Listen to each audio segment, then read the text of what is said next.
السلام عليكم، صبحكم الله بالخير. فيه طريقة حبيت أن أشارككم فيها، وهي صراحة جميلة جدا، تصلح لأصحاب الآيفونات. جهاز الآيفون اللي هي في الكتابة تضغط صورة الميكروفون اللي تحت جنب المسافة، ضغطة واحدة ثم تتكلم. السلام عليكم ورحمة الله وبركاته، صبحكم الله بالخير.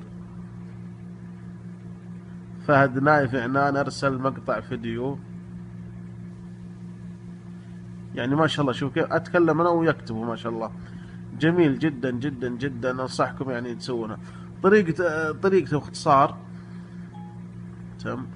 الطريقة هي تروح للإعدادات، من إعدادات العام، ومن العام تحط لوحة مفاتيح وتسوي تمكين الإملاء.